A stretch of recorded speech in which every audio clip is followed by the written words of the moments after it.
ان یخسف بکم الارض، کہ وہ تمہیں زمین میں دھنسا دے. فستعلمون کیف نذیر ام امنتم من فی السماء ان یرسل علیکم حاصبا فستعلمون کیف نذیر. یا تم بے خوف ہو گئے کہ وہ اللہ آسمان سے پتھروں کی بارش نازل کرے تو تمہیں پتہ چل جائے گا کہ میرا ڈرانا کیسا تھا. اللہ تعالیٰ کی ذات رحمت ہے، اپنے بندوں پہ مہربان ہے، رحم کرنے والا ہے، لیکن اللہ کی ذات کا ایک دوسرا پہلو بھی ہے. بھائی ان بچوں کو پکڑیں جا کے، یار وہ کدھر ہیں؟ شوکت بھائی، یہ بچے شور کر رہے ہیں. لیکن اللہ تعالیٰ کی ذات کا ایک دوسرا پہلو بھی ہے، وہ پہلو ہے انتقام لینا. ہمارے ہاں بعض خطیبوں کی عادت ہے کہ وہ ڈرانے والا پہلو بہت غالب کرتے ہیں، کہ ہر وقت لوگوں کو ڈراتے رہتے ہیں جس سے مایوسی پھیلتی ہے. اور بعض خطیبوں کی عادت یہ ہوتی ہے کہ وہ اللہ کی رحمت کو ایسا بنا کے پیش کرتے ہیں کہ بس سب کی بخشش ہو ہی جائے گی، اور رمضان میں تو ویسے ہی بخشا جائیں گے. جمعے کو مر گئے تو بخش گئے، رمضان میں مر گئے تو پھر تو بخشش پہ مہر لگ گئی. اور اگر رمضان میں 27ویں رات کو مر گئے تو بے شک چرس پی کے مرے ہوں پھر بھی کہاں جائیں گے؟ جنت میں جائیں گے. گانا گا کے مرے ہوں یا چرس پی کے مرے ہوں یا کسی کی جیب کاٹتے ہوئے مر گئے، جانا سیدھا کہاں ہے؟ جنت میں. یہ بھی غلط ہے. اس میں جو اعتدال کی بات ہے وہ وہی بات ہے جو اللہ نے بتائی ہے. قل لعبادی، اے نبی میرے بندوں سے کہہ دیجئے، انی انا الغفور الرحیم، کہ میں غفور بھی ہوں اور رحیم بھی. وَأَنَّ عَذَابِي، لیکن یہ بھی بتا دیں کہ میرا جو عذاب ہے هُوَ الْعَذَابُ الْأَلِيمُ، وہ دردناک عذاب ہے. اس میں اللہ نے ہمیں بتا دیا کہ اللہ کے بارے میں تمہارا کیا کانسیپٹ ہونا چاہیے، یہ اللہ نے خود بتا دیا. اب دیکھیے قرآن کی بلاغت ہے کہ اللہ اپنے بارے میں جو بتانا چاہتے ہیں نا، اس کے بارے میں اللہ نے جو الفاظ استعمال کیے ہیں وہ بڑے عجیب ہیں. ہم جب کسی کو ڈراتے ہیں اور ہم جب کسی کو اپنے بارے میں یہ بتانا چاہیں کہ میں اچھا سلوک بھی کرتا ہوں لیکن جب میرا میٹر گھومتا ہے تو برا سلوک بھی کرتا ہوں، تو ہم یہ اس طرح بتائیں گے نا کہ بھائی میں بہت اچھا بھی ہوں لیکن بہت برا بھی ہوں. یہ کہیں گے نا ہم، بھائی میں بہت نرم دل بھی ہوں لیکن سخت دل بھی ہوں. ہم اپنا انٹروڈکشن یوں کروائیں گے اگر ہم چاہتے ہیں کہ ہمارے بارے میں ایک درمیان کی رائے قائم ہو. ان بچوں کو اللہ کے عذاب سے بھی ڈرایا جائے اور کچھ جنت کی لالچ بھی دی جائے تو پھر یہ بچے قابو میں آئیں گے. بھائی یہ ان کو بھیجو، یہ ان کا میٹر بڑا شارٹ ہوتا ہے، آپ ذرا جائیں اوپر جا کے بچوں کو سنبھالیں. پہلے کوشش کریں محبت سے، ورنہ پھر آپ دکھائیں کہ آپ کیا ہیں. یہ تو جانے لمبے سے یہ بڑا، میں نے کئی دفعہ دیکھا ان کا میٹر شارٹ ہوا ہے، تو یہ بچوں کو ذرا سنبھالنا پڑتا ہے ورنہ بچے کہاں باز آتے ہیں. تو ہم جب اپنا تعارف کروائیں گے تو ہم کیا کہیں گے؟ بھائی میں سخت بھی ہوں اور طبیعت نرم بھی ہوں. اللہ نے جب اپنا تعارف کروایا تو اللہ نے کہا قل لعبادی، اے نبی آپ میرے بندوں کو میرے بارے میں تعارف کروا دیں. کیا تعارف ہے؟ 3 طریقے ہو سکتے تھے اپنے انٹروڈکشن کے، جو اللہ کی صفات ہیں ان کو بیان کرنے کے 3 طریقے ہو سکتے تھے. ایک طریقہ یہ ہو سکتا تھا کہ میں غفور الرحیم بھی ہوں اور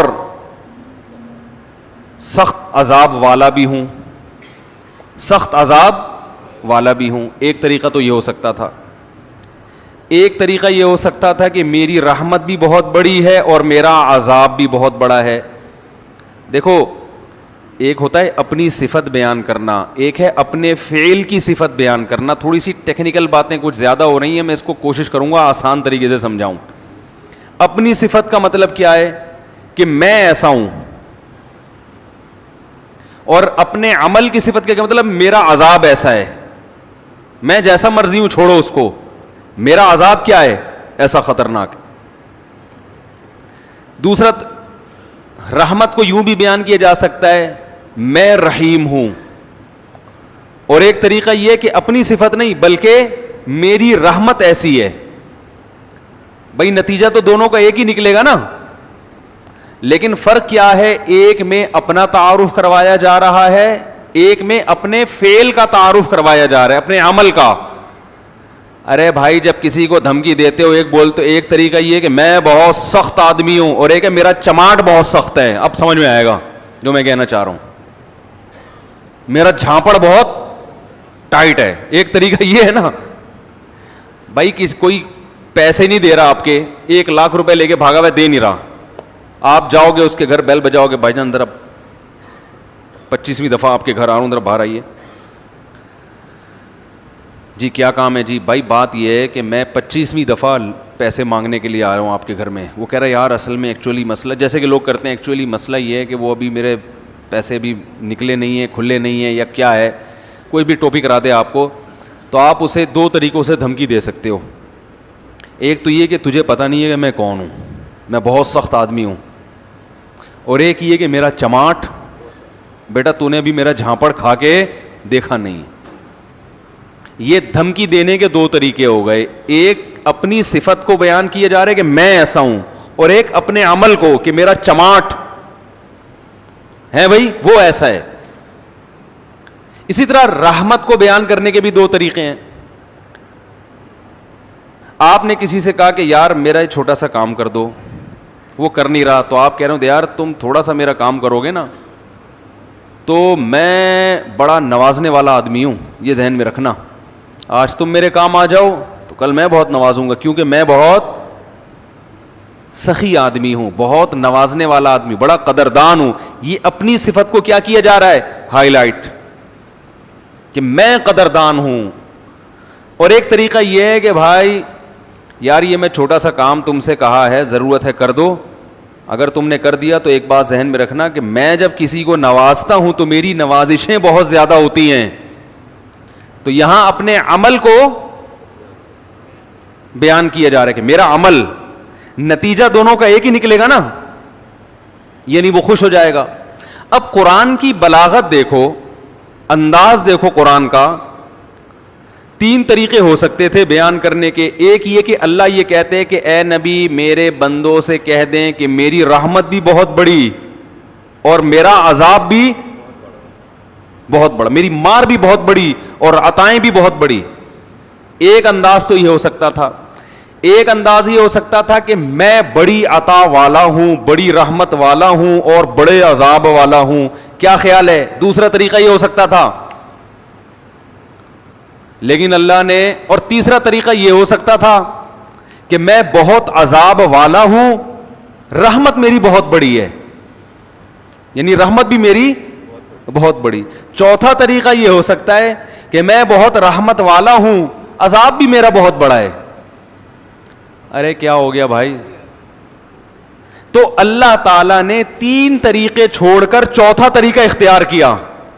جہاں رحمت کی باری آئی تو اپنی صفت کو ہائی لائٹ کیا, یعنی کہ میری عطائیں بہت بڑی ہیں, نہ میں بہت رحمت کرنے والا اور بہت مغفرت کرنے والا ہوں, لیکن عذاب بھی میرا کیا ہے, یعنی کہ میں بہت بڑے عذاب والا ہوں. اس آیت میں اللہ نے عذاب کی نسبت اپنی طرف کرنا پسند نہیں کیا ہے. نسبت کا مطلب یہ کہ یہ اپنا انٹروڈکشن کہ میری صفت ہی یہی ہے. کیونکہ جب ہم کسی کو دھمکی دیتے ہیں نا کہ میں بہت مار والا ہوں, اس سے پتہ چلتا ہے کہ آپ کا کام مارنا پیٹنا ہے. کیا خیال ہے بھائی؟ جب آپ کسی کو یہ کہتے ہیں کہ میں بہت رحم دل ہوں, بہت عطاؤں والا ہوں, تو اس کا مطلب ہے میرا کام کیا ہے, عطائیں کرنا. لیکن جب آپ کسی کو کہتے ہیں کہ میری میں جب کسی یعنی میری عطا بہت زیادہ ہے تو اس سے یہ ثابت نہیں ہوتا کہ آپ ہمیشہ عطا کرتے رہتے ہیں. ہاں جب کرتے ہیں تو بہت زیادہ کر دیتے ہیں, لیکن یہ ثابت تھوڑی ہوتا کہ کرتے بھی رہتے ہیں. اسی طرح جب آپ دھمکی دیتے ہیں, ایک طریقہ یہ ہے بھائی میں ہوں ہی سر پھرا, میں ہوں ہی بڑا سخت, اور ایک طریقہ یہ ہے کہ بھائی جھانپڑ میرا بڑا سخت ہے. تو جھانپڑ سخت ہونے کا مطلب یہ ہے کہ بھائی میں سخت ہوں, میں سخت نہیں ہوں, لیکن جب مجھے غصہ آتا ہے نا تو پھر کبھی کبھار جھانپڑ بھی لگا دیتا ہوں, پھر وہ ہلکا بولو بھائی نہیں ہوتا. تو اللہ تعالیٰ نے جب رحمت کا تذکرہ آیا تو یہ نہیں فرمایا میری رحمت بہت بڑی ہے, اگر دوسرے مقام پر تو فرمائے میری رحمت بہت بڑی ہے, لیکن یہاں دونوں کا جب ایک ساتھ دونوں صفت کو جب ہائی لائٹ کیا جا رہا ہے اکٹھا, دو متضاد صفات کو, تو رحمت کو اپنی صفت بنا کے پیش کیا, عذاب کو اپنی صفت بنا کے پیش نہیں کیا. کہا قل لعبادی, میرے بندوں سے کہہ دیں, انی انا الغفور, میں مغفرت کرنے والا بھی ہوں اور رحم کرنے والا بھی ہوں, یہ میں والا ہوں, لیکن عذاب والا نہ نہ نہ, ان عذابی, میرا جھانپڑ بھی بہت سخت ہے, میرا عذاب بھی بہت کیا ہے سخت ہے. اس سے پتہ چل گیا کہ میں عذاب والا نہیں ہوں. آئے ہائے ہائے ہائے, بہت مشکل ہے سمجھانا بھائی. میں عذاب والا نہیں ہوں, لیکن کبھی کبھار جب عذاب دیتا ہوں تو پھر ہلکا جھانپڑ بھی لگا دیتا ہوں میں کبھی کبھار, پھر وہ جھانپڑ بہت سخت ہوتا ہے, وہ مکہ بہت سخت ہوتا ہے, وہ عذاب کا کوڑا بہت سخت ہوتا ہے. اس میں اللہ نے اپنا انٹروڈکشن کروایا, ان تین طبقوں کو غلط قرار دے دیا اس میں اللہ نے. وہ طبقے جو ہر وقت اللہ کی رحمت ہی کو بیان کرتے ہیں اور لوگوں کو یعنی بے خوف کر دیتے ہیں کہ بس سب کی مغفرت ہونی ہے, رمضان میں مر گئے, چرس پی کے مر جاؤ, کچھ بھی کر کے مر جاؤ, یتیم کا مال کھا لو, بہنے کی وراثت دبا کے بیٹھے ہوئے ہو, حج پہ کر جاؤ گے سب معاف ہو جائے گا, اور جناب مہر کھا گئے, اور جناب وہ ابا سے بھی تمیز سے بات نہیں کر رہا, اماں سے بھی تمیز سے گانے بھی گا رہے ہیں, اور پتہ نہیں کیا کیا ہو رہا ہے. بس اللہ بڑا غفور رحیم ہے, یہ تسبیح پڑھ لو, وہ تسبیح پڑھ لو, اور اللہ تو معاف کر دے گا, سب کچھ معاف کر دے گا, بس حقوق العباد معاف نہیں کرے گا. بعض لوگوں نے یہ کہا کہ کیوں بھائی حقوق العباد, حقوق اللہ بھی اللہ نے کہا کہ میں معاف نہیں کروں گا جب تک پکی توبہ نہیں ہوگی اور آئندہ نہ کرنے کا عزم نہیں ہوگا. ہاں حقوق العباد میں یہ ہے کہ صرف اللہ سے توبہ ضروری نہیں ہے, مخلوق سے معافی بھی ضروری, لیکن دونوں کا مسئلہ برابر ہے. حقوق اللہ بھی معاف نہیں ہوتے جب تک پکی توبہ نہ ہو.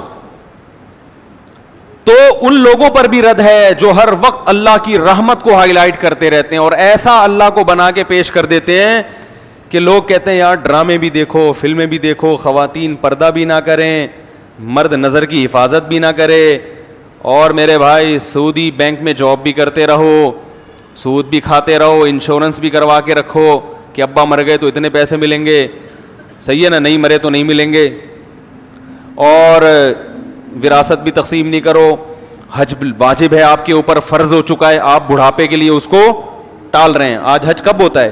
سارے کاموں سے فارغ ہو کر اب کرنے دھرنے کے لیے کوئی کام بچا ہی نہیں ہے, پیسے پڑے ہوئے ہیں, تو چلو اب حج کر کے آ جاؤ. 100 چوہے کھا کے بلی چلی حج کرنے. ہوتا ہے کہ نہیں ہوتا؟